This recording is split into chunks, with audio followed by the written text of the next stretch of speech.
Assalamualaikum dan selamat pagi. Saya ucapkan kepada para panel kita pada hari ini. Panel-panel semua sihat? Sihat. Para penonton pula bagaimana? Baiklah, selamat datang ke webinar kita pada hari ini. Hari ini kita akan membahas dan membincangkan tentang isu keganasan antarabangsa iaitu pemerdagangan manusia. Isu ini sangat besar dan setiap kali kita mendengarnya kerana ia melibatkan antarabangsa dan seluruh dunia. Okey, baiklah, tanpa membuang masa lagi, saya memperkenalkan para panel kita. Kita mulakan dengan panel kita yang pertama iaitu Dr. Shamina dari kelulusan University of London. Seterusnya panel kita yang kedua, Profesor Dr. Noraini daripada kelulusan University of Auckland. Panel kita yang ketiga adalah Profesor Madya Dr. Norza daripada kelulusan University New South Wales. Dan akhir sekali, panel kita yang keempat ialah Dr. Amira daripada kelulusan University of Manchester. Dan saya, Sazira binti Jaafar, sebagai moderator webinar kita pada hari ini. Selamat datang diucapkan kepada semua panel kita dan penonton-penonton sekalian. Baiklah, tanpa membuang masa lagi, kita mulakan pengupasan isu pemerdagangan manusia yang juga merupakan isu keganasan pada peringkat antarabangsa dengan panel pertama kita. Boleh panel pertama kita iaitu Dr. Shamila binti Mauzil untuk mengulas mengenai bentuk-bentuk pemerdagangan manusia yang terjadi pada masa kini. Dipersilakan Doktor.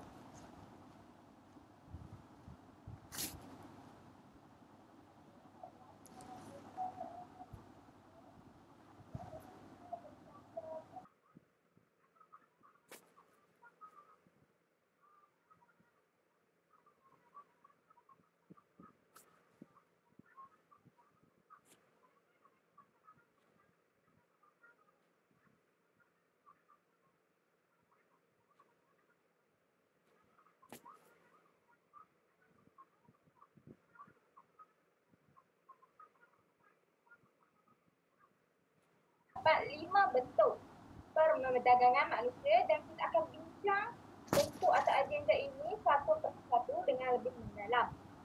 Jadi kita pergi kepada bentuk pertama perdagangan manusia, iaitu adalah pelacuran dan perdagangan seks. Kegiatan pelacuran dan perdagangan seks merupakan agenda utama para pedagang dalam jenayah perdagangan manusia ini. Kebanyakannya mangsa pada awalnya akan disajikan dengan pelbagai janji manis sehingga mereka mempercayai apa yang diperkatakan oleh pedagang ini. Malahan mereka dikaburkan dengan angan-angan palsu mengenai pendapatan yang tinggi yang mampu mengubah cara hidup mereka selama ini untuk menjadi lebih baik dan menyenangkan. Hakikatnya, setelah sampai ke negara yang disasarkan, mereka dipaksa untuk melakukan perhubungan terlarang dan seterusnya terpaksa menjadi hamba seks tanpa sebarang bantahan disebabkan oleh ugutan dan ancaman yang lebih besar yang akan dikenakan. Golongan yang kebiasaannya menjadi mangsa eksploitasi seks ini adalah wanita dan juga kanak-kanak. Di India, perempuan dipaksa berkahwin dengan lelaki yang tua dan diseksa secara seksual dan dijual sebagai pekerja seks. Di Amerika Syarikat pula, perempuan diperdagangkan dari Mexico dan Eropah Barat. Sementara itu, menurut ILO International Labour Organization di Jepun, terdapat 80% perempuan terlibat dalam perdagangan manusia. Mengikut laporan Amnesty International, pada tahun 2004 dianggarkan seramai 700,000 orang diperdagangkan pada setiap tahun bagi tujuan seks ini. Mengikut laporan UNICEF pula, mengatakan kira-kira 400 orang wanita dan kanak-kanak menjadi mangsa perdagangan setiap bulan di Bangladesh. Kebanyakannya mereka berusia 12 hingga 16 tahun dipaksa bekerja dalam industri seks komersial. Tambahan pula, pelacur terpaksa, kanak-kanak dipaksa memakan daging lembu yang disuntik dengan dadah oral Dixon. Slide seterusnya, seperti yang kita dapat lihat, terdapat 10 negara dengan pekerja seks atau pelacuran yang paling tinggi dengan nisbah bagi setiap 10,000 orang, iaitu yang terlihat di Thailand sebanyak 45, Jerman sebanyak 49, Malaysia sebanyak 52, Brazil sebanyak 53, China sebanyak 60, Nigeria sebanyak 63, Filipina sebanyak 85, Peru sebanyak 102, Korea Selatan sebanyak 110 dan yang terakhir yang paling tinggi dicatatkan di Venezuela, iaitu sebanyak 119 pekerja seks. Okey, seterusnya kita pergi kepada bentuk pemerdagangan manusia yang kedua, iaitu pemindahan dan juga perdagangan organ. Kegiatan pemindahan dan pemerdagangan organ secara haram ini semakin berluasan dan mendapat permintaan yang tinggi bagi menjalani pembedahan serta prosedur penggiliran yang memakan masa pihak yang ingin menjalankan pembedahan melibatkan organ.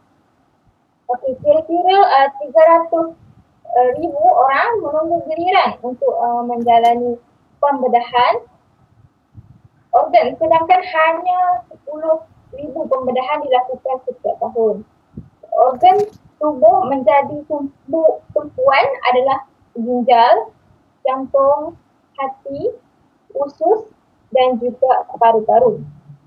Kebiasaannya kegiatan haram ini mendapat sumber organnya daripada penduduk di negara-negara yang miskin dan mundur dengan cara penyelundupan haram atau dengan pengeksploitasi mangsa dari dalam negara. Aktiviti haram ini sememangnya memberi keuntungan yang cukup tinggi pada peringkat antarabangsa. Menurut kajian Pertubuhan Kesihatan Dunia, WHO mendapati 10% daripada 70,000 buah pinggang yang dipindahkan dalam tempoh masa setahun mungkin berasal dari pasaran gelap.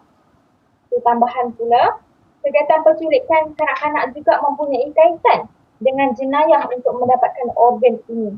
Pertumbuhan buruh antarabangsa menganggarkan sebanyak 1.2 juta kanak-kanak telah diperdagangkan pada setiap tahun.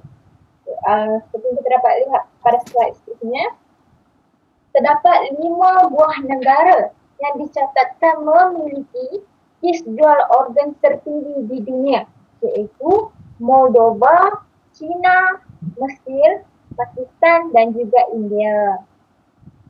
Okay, next kita pergi kepada bentuk perdagangan manusia yang ketiga, iaitu pengeksploitasian buruh paksa. Okay, kebanyakannya golongan lelaki menjadi mangsa diperdagangkan untuk pengeksploitasian buruh atau dijadikan buruh paksa ini. Okay, mangsa terpaksa melakukan kerja-kerja paksaan disebabkan oleh ugutan daripada penjenayah untuk menyerahkan mereka kepada pihak berkuasa sekiranya tidak melakukan kerja-kerja sebagaimana yang dikehendaki. Okay, bukan sahaja berdepan dengan ugutan dan kerja paksaan, malahan gaji yang diperolehi juga berada dalam kawalan atau milikan penyelundup. Okay, kebanyakannya mereka dipaksa bekerja dalam tempoh masa yang panjang sehingga lebih 18 jam sehari tanpa dibayar upah. Hal ini berlaku kerana kekurangan pekerja dalam sektor perindustrian dan pembinaan.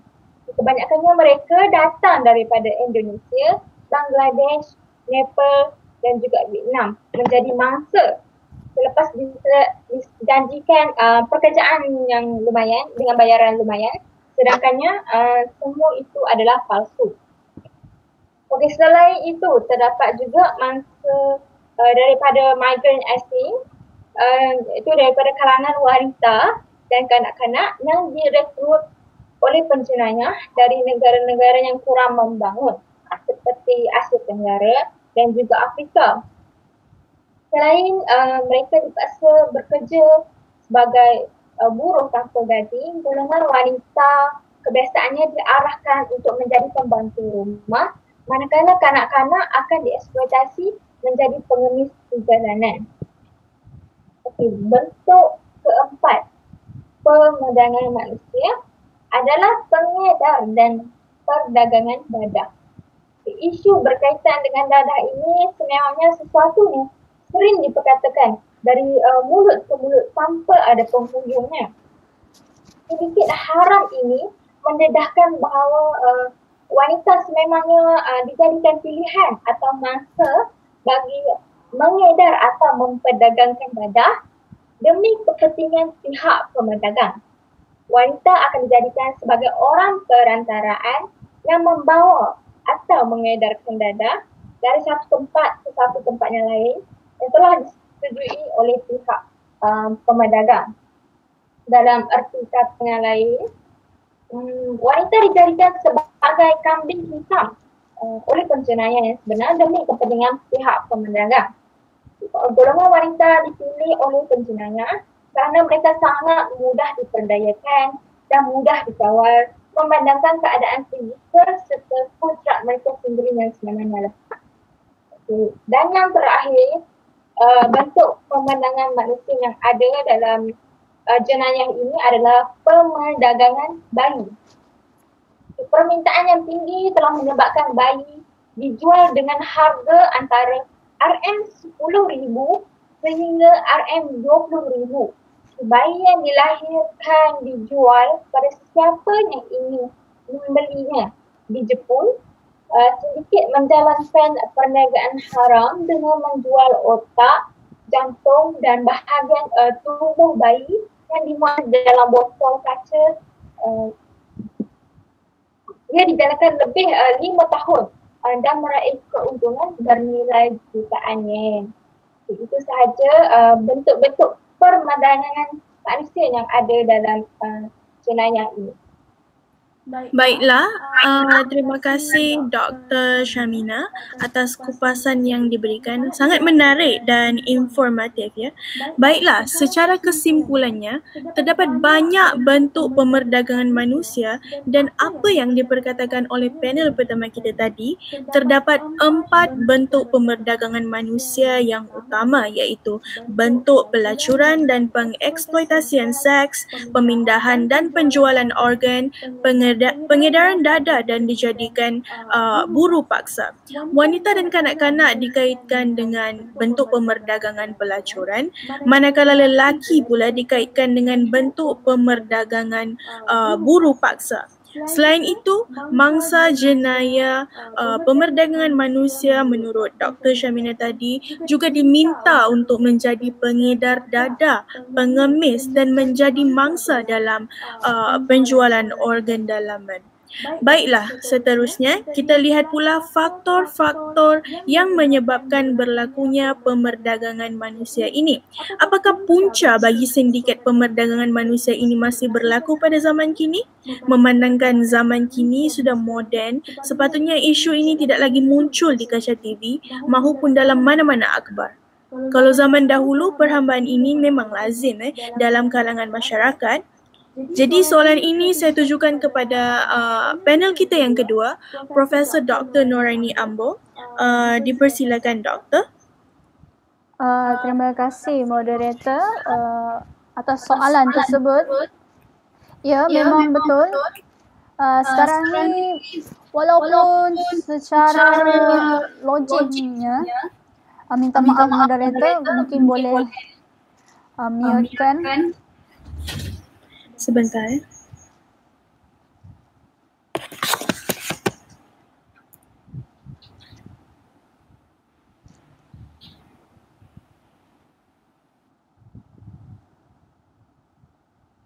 Okey, terima kasih moderator. Okey, berbalik kepada modern day slavery. Ya, memang betul. Slavery ini memang selalu dikaitkan dengan masa lampau, iaitu jika kita lihat sejarah-sejarah memang banyak perhambaan yang berlaku. Seperti yang kita boleh lihat perhambaan bagi orang kulit hitam dan sebagainya. Namun perkara tersebut masih lagi berlaku tapi dalam konteks yang berbeza. Jom kita lihat apakah faktor-faktor pemerdagangan manusia ini. Yang pertama ialah kemiskinan dan bencana alam. Kemiskinan ini adalah faktor utama dalam pemerdagangan manusia, di mana mangsa-mangsa yang terlibat dalam pemerdagangan manusia ini datang daripada keluarga yang miskin, keluarga yang tidak mempunyai harta, keluarga yang tidak mempunyai rumah yang baik, tempat tinggal yang baik, suasana kehidupan yang selesa, maka mereka mempunyai motivasi untuk menjadikan hidup mereka lebih selesa, lebih murni, mempunyai pendapatan yang cukup untuk menyara keluarga.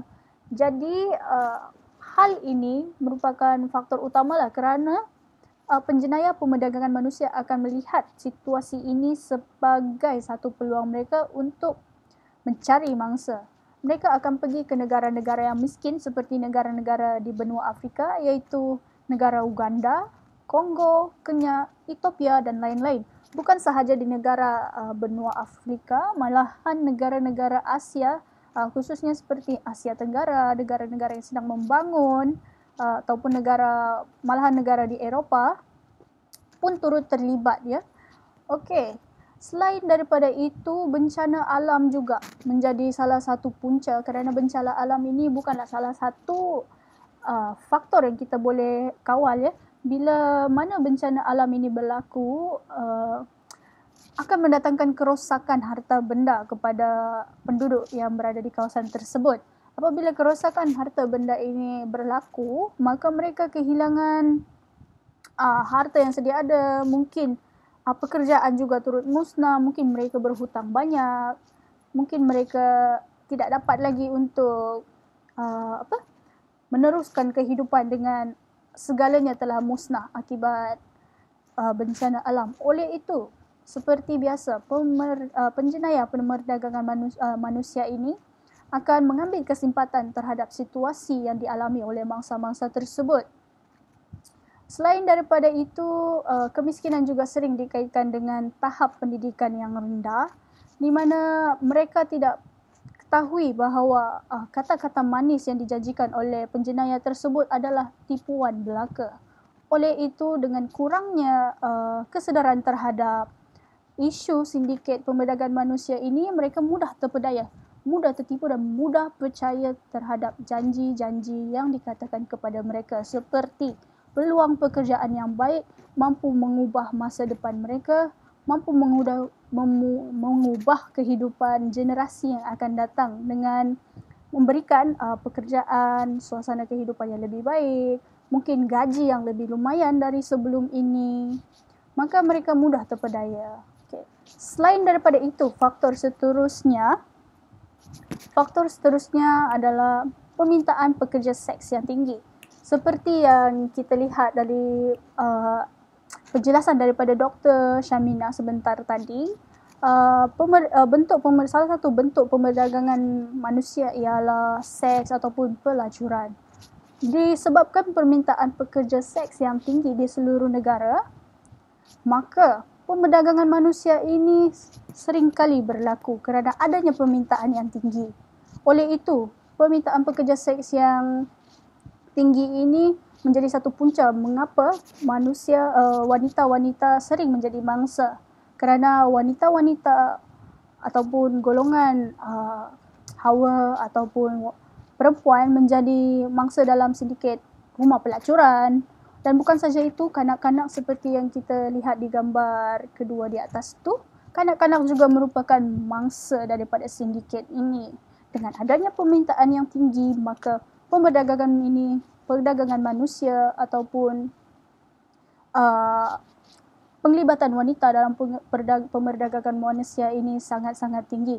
Walaupun mereka mempunyai tahap pendidikan yang tinggi seperti yang berlaku kepada ibu tunggal di Indonesia, di mana beliau mempunyai ijazah sarjana muda dalam kewangan, namun beliau tertipu dengan satu agensi mencari kerja di luar negara iaitu Amerika Syarikat.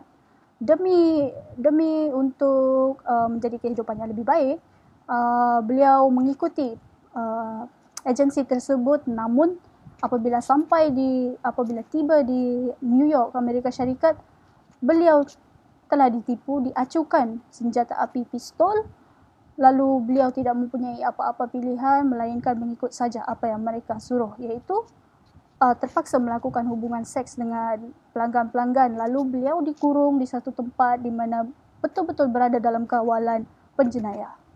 Okey, seterusnya, faktor yang seterusnya ialah tenaga kerja yang murah. Okey, baik tuan-tuan dan puan-puan, tenaga kerja yang murah ini seperti kita sedia maklum, ramai majikan-majikan yang mengambil kesempatan terhadap tenaga kerja yang murah, di mana mereka tidak dibayar dengan gaji yang setimpal dengan apa yang mereka buat, dengan bekerja lebih masa, bekerja dengan dengan keras, namun mereka tidak dibayar dengan wang ataupun gaji yang setimpal. Seperti yang kita boleh lihat contoh di Bangladesh, di mana satu jenama baju yang terkenal, baju tekstil yang terkenal iaitu H&M, mempunyai kilang yang banyak di Bangladesh, di mana mereka menggunakan warga Bangladesh yang banyak, yang ramai untuk bekerja di kilang tekstil mereka. Namun walaupun dengan kos yang rendah dan jualan yang tinggi di kedai-kedai seperti yang kita boleh lihat di pusat membeli belah, mereka tidak ingin ataupun tidak mempunyai niat untuk membayar ataupun usaha untuk membayar pekerja mereka dengan setimpal. Mereka lebih gemar mendapat tenaga kerja yang murah tanpa mempedulikan nasib ataupun hak sebagai pekerja tersebut. Di kepala mereka, majikan-majikan yang tamak ini hanyalah margin keuntungan yang lebih tinggi. Oleh itu, mereka lebih suka untuk mencari tenaga kerja yang murah. Hal inilah yang menyebabkan pemerdagangan manusia semakin berleluasa kerana adanya permintaan tinggi daripada majikan-majikan tersebut. Contoh lain yang kita boleh tengok ialah buruh kanak-kanak di Lombong Kobalt di negara Kongo benua Afrika. Tidak terlepas juga kanak-kanak yang masih berada di bawah usia bekerja, mereka terpaksa untuk melakukan pekerjaan-pekerjaan yang berbahaya yang sepatutnya hanya orang dewasa yang mempunyai skill-skill yang diperlukan. Dan tahap keselamatan bekerja di Lombong juga seperti yang kita sedia maklum, bahan-bahan mineral ini tidaklah 100% selamat. Dengan pendedahan exposure yang direct, yang secara langsung ini mungkin akan memberikan kesan, namun kebajikan dan wang ataupun gaji upah yang diberikan oleh majikan itu masih sedikit langsung tidak setimpal dengan tenaga buruh mereka. Contoh yang lain adalah rumah pekerja pembinaan di Dubai. Seperti yang kita nampak, suasana dia sangat menyedihkan, di mana mereka terpaksa tidur berhimpit-himpit antara satu sama lain, tidak mempunyai ruang personal sama sekali. Walaupun Dubai merupakan negara yang kaya, namun mereka masih lagi segelintir majikan masih lagi tidak mengambil peduli dan hanya ingin memikirkan pasal keuntungan. Jadi faktor-faktor tenaga kerja yang murah ini masih lagi giat berlangsung di mana-mana syarikat-syarikat yang besar maupun kecil demi keuntungan. Oleh itu, pemerdagangan manusia ini sentiasa berlaku demi mencari mangsa-mangsa yang baru. Seterusnya adalah ketidakstabilan politik dan perang. Apa yang dimaksudkan ketidakstabilan politik dan perang ini adalah apabila berlaku pergolakan politik. Mungkin ada gambar yang disertakan dalam slide ini. Ketidakstabilan politik dan perang, di mana berlaku pergolakan politik yang selalunya melibatkan pemerintah dengan rakyat. Apabila pemerintah berlaku zalim terhadap rakyatnya, seperti yang berlaku di Syria yang bermula pada tahun 2011, di mana pemerintah Syria bertindak kejam dengan penduduk-penduduk yang miskin, tidak diberi peluang yang cukup untuk pekerjaan, lalu mereka terpaksa untuk membuat rusuhan, membuat tunjuk perasaan kerana yang kaya semakin kaya, yang miskin semakin miskin. Tiada kemajuan yang boleh dilihat bagi golongan-golongan. Kalau di Malaysia, kita akan panggil dia orang B40, B40. Oleh itu, tercetuslah satu peperangan di antara negara mereka. Ataupun seperti yang berlaku di negara-negara lain, mungkin perebutan mineral akan mencetuskan peperangan dengan negara lain seperti yang berlaku di Afghanistan, peperangan dengan Amerika Syarikat, di mana peperangan ini memang kita tahu akan membawakan kesan yang buruk terhadap penduduk, iaitu mangsa-mangsa peperangan ini, kerana mereka tidak lagi berasa tenang, tidak lagi berasa selamat berada di rumah mereka sendiri. Apabila infrastruktur semua musnah, ekonomi juga tidak berjalan dengan lancar seperti hari-hari biasa, maka mereka ingin mencari jalan keluar untuk keluar daripada suasana perang ini, mencari hidupan yang baru, mula dari awal. Maka penjenayah pemandangan manusia ini melihat ini juga sebagai satu peluang untuk mereka mencari mangsa-mangsa. Mereka menggunakan kemalangan yang ditimpa oleh penduduk yang berada dalam negara-negara yang tengah berperang ini sebagai peluang untuk mereka merekrut, sama ada mungkin diguna untuk pengantaran dada, penjualan bayi, organ dan sebagainya, ataupun yang lebih lazim, lebih banyak sekali seks, di mana wanita, golongan wanita dan kanak-kanak akan menjadi mangsa. Selain daripada itu, tenaga buruh juga ya menjadi kejaran ataupun target kepada penjenayah ini. Seperti yang kita boleh lihat, mangsa perdagangan manusia yang berada di negara jiran kita, di negara Asia Tenggara ini, ialah kaum Rohingya yang tiba di Thailand, tidak disambut dengan seperti seorang yang mempunyai ciri-ciri manusia. Mereka dibiarkan bertiarap, ya, dilayan seperti minta maaf bahasa saya, haiwan, dan sungguhnya tak ada nilai kemanusiaan langsung terhadap penjenayah ini. Maka kestabilan politik ini memang tidak baguslah untuk penduduk, dan penjenayah pemandangan manusia ini akan mengambil kesempatan terhadap situasi ini, menyebabkan faktor yang terakhir yang saya akan bincangkan ni lah. So, itu saja daripada saya. Terima kasih. Terima kasih atas penerangan yang... Buka mic dulu.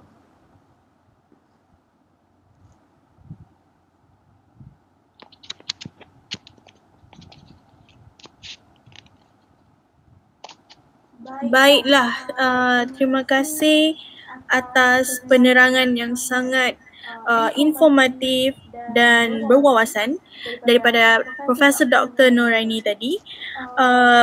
Penerangan beliau mengenai faktor-faktor yang menyumbang dalam sindiket pemerdagangan manusia. Kesimpulannya, walaupun pemerdagangan manusia ini mempunyai tujuan yang berbeza seperti untuk kegiatan seks maupun tenaga kerja yang murah, namun faktor-faktor yang terlibat adalah sama. Antara faktor yang utama dinyatakan oleh Profesor Dr. Noraini tadi adalah kemiskinan, kemiskinan mangsa, tahap pendidikan yang rendah, kurang perhargaan terhadap wanita, krisis politik ataupun perang di negara sendiri dan bencana alam. Baiklah, seterusnya, aktiviti pemerdagangan manusia adalah segala bentuk pengeksploitasian ke atas manusia, sudah tentu yang memberi impak yang besar. Bagi mengulas apakah jenis kesan pemerdagangan manusia ini, kita bersama Profesor Dr. Norza Hamzah pula bagi mengulas kesan pemerdagangan manusia ini. Dipersilakan, Doktor. Terima kasih kepada moderator kita. Okey, baiklah. Isu pemerdagangan manusia ni sudah tentu mempunyai impak yang besar kepada negara dan sudah tentu kepada mangsa itu sendiri. Okey, kesan negatif aktiviti perdagangan manusia ni yang pertama adalah mencemarkan imej negara di mata dunia. Okey, aktiviti pemerdagangan manusia yang berlaku secara giat di negara ini akan meninggalkan tanggapan negatif kepada negara lain. Hal ini akan membantutkan pertumbuhan ekonomi di negara kita kerana para pelabur tidak berminat untuk melabur di negara ini disebabkan masalah pemerdagangan manusia ini. Kedudukan Malaysia dalam senarai 16 negara berprestasi buruk dalam mengekang isu pemerdagangan manusia kerana mencemarkan imej negara di mata dunia.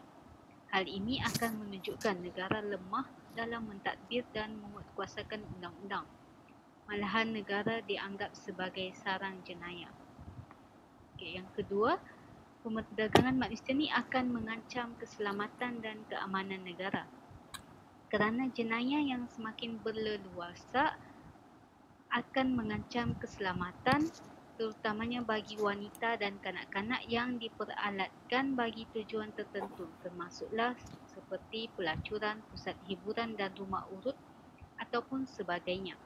Sindiket atau mereka yang terlibat ni juga melakukan aktiviti jenayah lain seperti untuk mengumpulkan kekayaan. Apabila kita fokuskan kesan isu ini kepada mangsa, dapat kita simpulkan bahawa betapa kesiannya kepada mereka yang terperangkap. Kebanyakan mangsa ni mengalami masalah seperti tekanan perasaan, murung, masalah mental dan sebagainya. Ini dapat kita lihat menerusi perubahan emosi yang dialami oleh mangsa itu selain daripada ketakutan yang begitu ketara kerana mereka dipaksa untuk melakukan pekerjaan yang bertentangan dengan undang-undang dan bukannya atas kerelaan sendiri. Sekiranya segelintir daripada mereka ni memberontak dan mengingkari arahan yang diberikan oleh ketua, mereka akan dipukul dengan teruk tanpa belas kasihan. Ini akan menyebabkan mereka mengalami kecederaan seperti lebam-lebam akibat dipukul dengan teruknya oleh majikan ataupun ejen sindiket.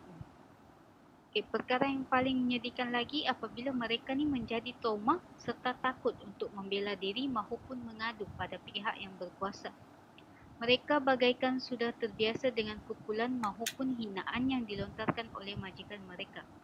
Selain itu, kesan yang paling parah lagi ialah mereka langsung tidak mendapat peluang untuk belajar.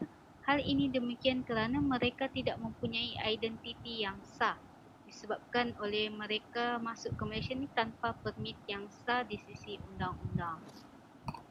Jadi peluang untuk belajar tidak diberikan kepada mereka disebabkan keraguan terhadap identiti sebenar mereka.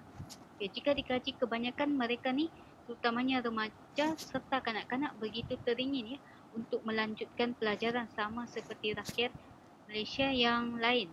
Tetapi itu hanya menjadi khayalan kerana tiada peruntukan dan tiada keistimewaan yang diberikan kepada mereka.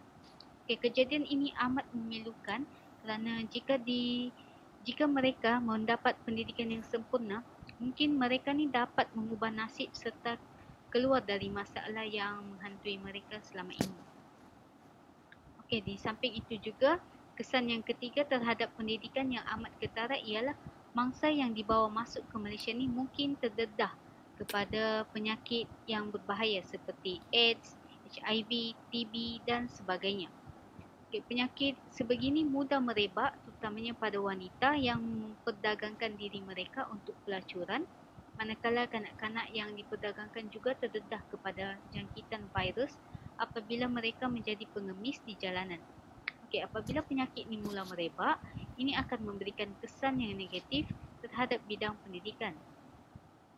Kerana mungkin salah seorang daripada pelajar ni telah terkena jangkitan virus menyebabkan pelajar tersebut membawa virus ke sekolah dan menyebarkan kepada pelajar yang lain. Ini akan menyebabkan gangguan pada aktiviti harian di persekolahan. Bidang pendidikan ni akan berada di ambang genting sekiranya isu ini tidak diselesaikan dengan segera ibarat telur di hujung tanduk. Jadi kesan pemerdagangan manusia ni amat memberi impak negatif terhadap pendidikan menyebabkan bidang ini sedikit terjejas. Kesan yang keempat, mungkin ramai yang tidak tahu dan tidak peduli terhadap kesan jenayah ni. Setiap kejadian yang berlaku pasti ada akibatnya yang tersendiri, contohnya dari segi ekonomi. Ramai di kalangan kita ni tidak sedar bahawa setiap tahun kira-kira 20 bilion pound wang mengalir ke luar negara akibat daripada aktiviti tersebut. Keadaan menyebabkan berlakunya kerugian yang sangat besar terhadap negara dan ternyata pengaliran wang yang keluar akan menjejaskan ekonomi negara kita. Bidang pendidikan juga akan terjejas disebabkan kekurangan kemudahan yang diperuntukkan untuk para pelajar. Hal ini akan menyebabkan pelajar berada dalam keadaan tidak selesa kerana persekitaran yang tidak kondusif. Prestasi pelajar dalam akademik juga akan menurun disebabkan kekurangan tenaga pelajar dan sebagainya. Konklusinya, ekonomi negara yang terjejas ni turut menyebabkan pendidikan di negara Malaysia terkena tembiasnya. Tuntasnya, aktiviti pemerdagangan manusia ni memberi banyak kesan negatif bukan sahaja kepada mangsa itu sendiri, malahan kepada negara. Oleh yang demikian, aktiviti ini haruslah dibantas dengan segiat mungkin agar isu ini tidak meninggalkan kesan negatif kepada negara dan mangsa itu sendirilah. Semua pihak perlu turun padang bagi membendung aktiviti pemerdagangan manusia. Okey, saya rasa itu sahaja daripada saya untuk kesan. Baiklah, terima kasih Profesor Dr. Noza atas pengupasan yang menarik dan mendalam mengenai topik ini. Baik, sebagaimana yang telah diulaskan oleh panel ketiga kita iaitu Profesor Dr. Noza, di mana beliau telah memberikan kita sedikit sebanyak kesedaran mengenai kesan pemerdagangan manusia ini. Terlalu banyak kesan aktiviti dan ia akan menjadi lebih parah jika tidak dibendung. Okey, sebagaimana yang kita sudah tahu, pelbagai bentuk, faktor dan kesan yang timbul dalam isu pemerdagangan manusia ini. Jadi kita ingin mengetahui pula bagaimana langkah-langkah yang perlu diambil untuk mengatasi dan mengurangkan isu pemerdagangan manusia di negara kita ini. Jadi apakah pendapat panel kita yang terakhir iaitu Dr. Amira? Dipersilakan Doktor. Okey, baiklah. Terima kasih kepada moderator. Perdagangan manusia ini adalah kumpulan perniagaan atau perdagangan yang haram dan ia melibatkan masa jenayah rentas sepadan. Apabila melibatkan perdagangan manusia melalui laut, ini biasanya menjadi cabaran bagi agensi penguatkuasaan dalam proses pembasmian. Gejala ini semakin hari semakin meningkat setiap tahun di negara kita, bahkan juga di negara luar seperti benua Afrika, benua Eropah. Gejala ini, oleh itu pada pendapat saya, langkah yang pertama yang boleh diambil adalah dengan penguatkuasaan undang-undang yang ketat. Penguatkuasaan yang tegas oleh pihak berkuasa dapat mengurangkan lagi berlakunya gejala ini di sebuah negara. Walau bagaimanapun, pihak berkuasa juga perlu meluluskan undang-undang anti pemerdagangan manusia agar pekerja dapat tinggal di luar kemudahan yang disediakan. Bukan itu sahaja, pihak berkuasa juga mestilah tegas dan menangani perkara yang tidak berperi kemanusiaan dan menghukum gejala pemerdagangan manusia sehingga pihak berkuasa dapat mengambil tindakan untuk menghilangkan gejala ini. Dalam aspek penguatkuasaan undang-undang ini, Polis Diraja Malaysia merupakan agensi penguatkuasaan undang-undang yang terpenting untuk memastikan perhatian khusus diberikan kepada isu ini. PDRM ini mengambil tindakan untuk mewujudkan unit anti pemerdagangan manusia di Ibu Pejabat Polis Bukit Aman. Jabatan ATIP ini bertanggungjawab untuk mengenalpasti kes pemerdagangan manusia dan mengambil tindakan untuk menghilangkan kumpulan berkaitan, mengumpulkan maklumat dari sikan dan menjalankan penguatkuasaan undang-undang di tempat-tempat yang berkaitan dengan jenayah ini. Seterusnya, langkah yang seterusnya adalah meningkatkan kesedaran masyarakat. Masyarakat sekitar akan lebih peka dan akan lebih memperhatikan masalah pemerdagangan manusia ini. Sekiranya pemerintah tidak menekankan langkah ini, ia mungkin akan mewujudkan masyarakat yang tidak mengetahui dan juga tidak memahami definisi sebenar perdagangan manusia. Mereka yang bertanggungjawab haruslah selalu menyiarkan maklumat mengenai pemerdagangan manusia ke semua lapisan masyarakat melalui iklan di media massa, seminar ataupun forum. Sebagaimana Elvan Tan Kumaran menyatakan dalam kajian beliau, golongan wanita sebagai mangsa perdagangan, iaitu hal ini penting supaya masyarakat tahu dan dapat membuka mata cara untuk membantu golongan wanita maupun kanak-kanak mengenai isu pemerdagangan manusia. Ini juga perlu supaya mereka dapat melengkapkan diri dengan ilmu dan pengetahuan mengenai pemerdagangan manusia. Sekiranya masyarakat sekeliling lebih peka dengan isu ini, ia juga dapat mengurangkan dan menangani masalah tersebut dengan lebih berkesan. Seterusnya, ialah langkah kemasukan pelancong asing. Kemasukan pelancong asing akan mempengaruhi dan membawa budaya baru yang boleh mengancam keselamatan penduduk tempatan. Mereka yang tidak bertanggungjawab juga akan menimbulkan pelbagai masalah dan sekaligus boleh menyebabkan berlakunya jenayah. Oleh hal yang demikian, bagi mengurangkan isu ini, kemasukan pelancong dari luar negara haruslah diperketatkan. Dalam hal ini, Jabatan Imigresen Malaysia memainkan peranan yang sangat besar dan sangat penting bagi menyekat dan mengetatkan lagi kemasukan orang asing daripada luar negara. Bukan sahaja kemasukan melalui udara, malah kemasukan melalui perairan juga perlu dititik beratkan. Melalui jabatan ini juga, kemasukan orang asing yang tidak diingini mungkin akan dapat dielakkan dan seterusnya dapat mengurangkan dan membantras masalah pemerdagangan manusia di negara kita. Okey, secara keseluruhannya, semua pihak mestilah berperanan dalam memerangi kegiatan pemerdagangan manusia ini. Masyarakat sekeliling haruslah memperhatikan aktiviti pemerdagangan manusia yang dilakukan oleh orang-orang tertentu agar mereka tidak mudah terpengaruh atau terperangkap oleh orang asing. Oleh itu, sekiranya terdapat aktiviti yang berdekatan, orang ramai juga haruslah bekerjasama dengan melaporkan kepada pihak berkuasa tentang masalah tersebut. Pemerintah juga haruslah berperanan untuk terus mengurangkan penyebaran gejala ini untuk menjamin keamanan dan keselamatan rakyat. Apabila negara kita dapat meredakan gejala buruk ini, kita perlu menjaga keamanan dan ketenangan ini untuk kepentingan semua pihak. Okey, itu sahaja daripada saya. Sekian, terima kasih. Okey, terima kasih Dr. Amira. Sangatlah diharapkan langkah-langkah yang disarankan oleh doktor dapat membendung masalah ini. Baiklah, tanpa kita sedari tuan-tuan dan puan-puan, kita telah sampai ke penghujung webinar ini. Seperti mana kita telah mendengar pendapat, ulasan, kupasan dan pandangan keempat-empat panel kita pada hari ini mengenai isu pemerdagangan manusia. Ini menunjukkan bahawa isu ini merupakan satu isu globalisasi di mana semua negara banyak terlibat dalam masalah ini, bukan sahaja Malaysia, benua Afrika, Asia, Eropah dan lain-lain. Okey, namun begitu pokok pangkalnya kerjasama antara semua pihak menjadi asas yang penting bagi menangani isu globalisasi ini. Baiklah, sekian saja untuk hari ini. Terima kasih kepada semua panel-panel yang terlibat dan para penonton.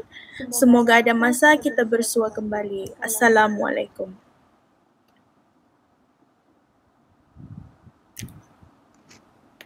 Okey, habis.